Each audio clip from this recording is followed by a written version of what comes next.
You know, most trains now are more than a mile long. A lot of the locals, of course, are shorter, but for those coal cycle trains and the grain cycle trains, the things that just go round and round serving the same industry repeatedly, they're more than a mile long. It's kind of a historical question, and you mentioned something about how hard it is to put a new rail line down. In the Trains magazine a couple of months ago, they did quite an extensive article on the Union Pacific. And then they geared it to today's standards on if it was built and developed, maybe you had something to do with that.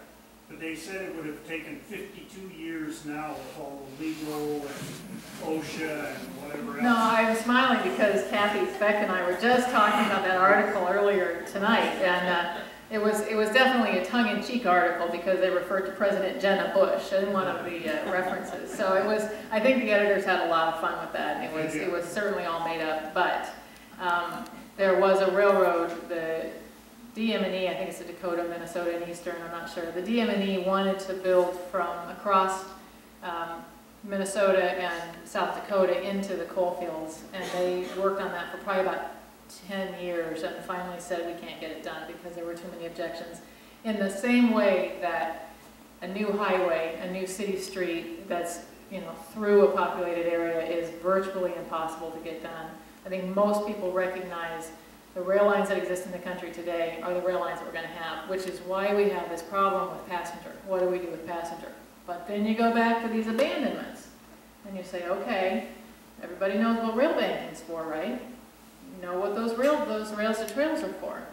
Those rails to trails are to bank that corridor in case it should ever be needed as a transportation corridor in the future.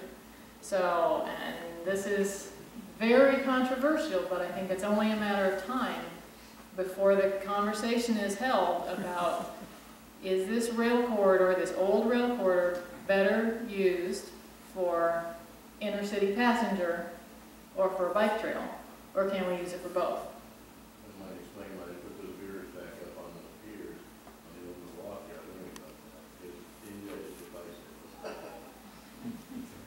Okay, another question here. I'm all for the rail system, but I just wonder, have you ever looked at the number of jobs we would lose if it was all rail and no trucking? There's no way we're ever going to get rid of it. There is no way that trucks and rails will not coexist, because we will never meet the needs of all the people who require deliveries to their doors. There will always be trucks. The question is, and what we're trying to come to terms with, and I think actually that the trucking industry is aware of this too, they are really battling to find long-distance drivers. They can find short-haul drivers. So if there's a collaboration at some level to say, okay, let's give the long haul to the railroads and let's do, which they do best, and let's give the short haul to the truckers, which truckers do best. I think that there's a sense on the national freight plan that that may be best for everybody's interest. Which in fact exists in the SAC trains. Right. Yes, sir. You have a question? Well, you were talking about real long distance drivers. At one time, there was a lot of semis loaded on flat cars and taken cross country that way. You don't see that anymore. Yeah, we're talking about trailer on flat car, and both of these gentlemen mentioned TOFC, trailer on flat car. It was a big deal for a while, and then it really moved to these containers. And I think the reason it moved to the containers was because they're so much more flexible. So a lot of what you see now, instead of loading it into a semi, which takes some time, and then you offload the semi, and then they actually load it into these containers, and then they just move them by crane from the rail car to the semi, and they take it where they're going, and then the semi comes right back and picks up another container load. So we're still doing the same thing, it just looks different on the car. Could you tell something about the people that operate the trains? How many hours are they on? How many off?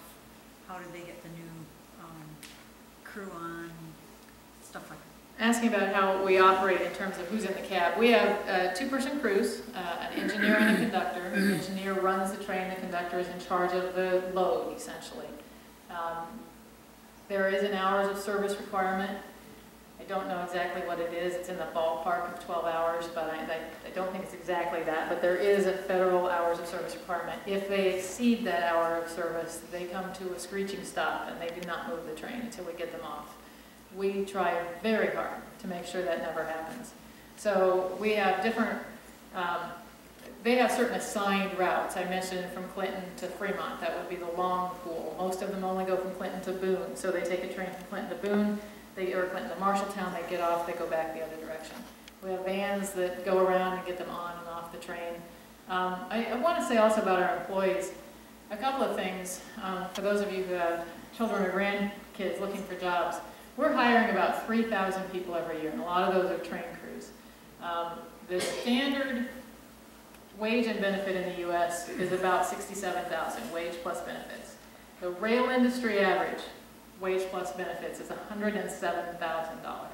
So if you're looking at jobs that are not going to be outsourced overseas, that are great jobs in terms of pay, there's some great rail jobs, and they are available. In the last, since 9/11, we've hired about 7,000 to 8,000 military veterans. 25% of all the people we hire are military veterans, and in our workforce, 20% are military veterans. I mentioned the Civil War veterans were the people who first came to work for the railroad, and that relationship has continued. They are a great fit for the railroad. It's 24/7, it's really mission-oriented. We really like hiring veterans, so if you have some folks who are interested in that, they can find all the information they need on the website. And how many women are in those jobs? We do have women in those jobs. We are still about 95% male, but I always say all the women are in management, so it works out fine.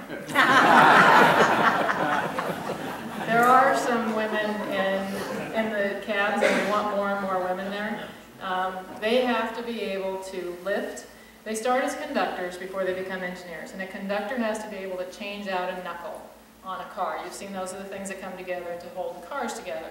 The knuckle weighs about 75 pounds. You have to pick it up off the ground and put it into the back of the car.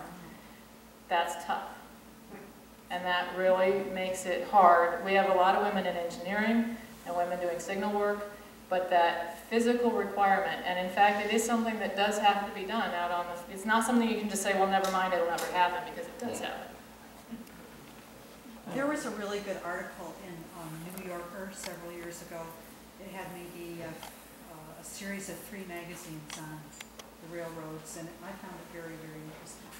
You know, I've worked for the railroad about 16 years, and I think it's a great place to work. I think you can probably tell from the conversation my passion for the railroad, and it's a great industry to work in. It has, you know, like every other industry, we need more women. It's low on the women, but it's a great industry. I'm getting the signal from the back, so let me take 2 more. I see 2 hands. All right, this one here. I noticed on a couple of your maps of the railroad lines in the United States that New England didn't have any, and the Lower Peninsula of Michigan was absent. So what? We only operate in the 23 western states, so that map was not all the rail lines, it was just Union Pacific. And in the back, last question. This may seem frivolous, but it's, I think, part of the railway legend, if not lore, and perhaps you or somebody in this room can answer or help me out. I have a friend who insists that in the 40s and 50s, you could put a quarter on the rail in front of a stationary locomotive on one of its wheels and stop that train from moving. Now, I'm talking about pennies now, it's quarters. I looked it up in Scopes, and there's a huge, long debate about this. I think it's not possible, but maybe some of you know. Could that happen? Well, since you can't stop it when a car comes in front of it at a crossing, I'm going to say a quarter probably wouldn't stop it. Okay, thank you all so very much.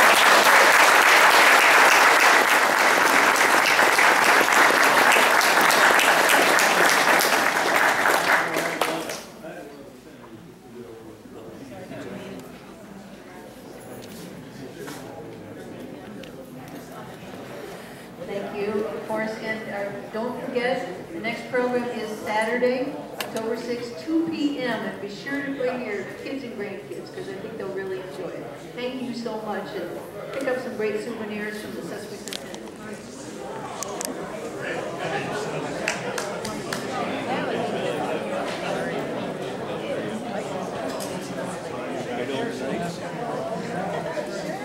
Right.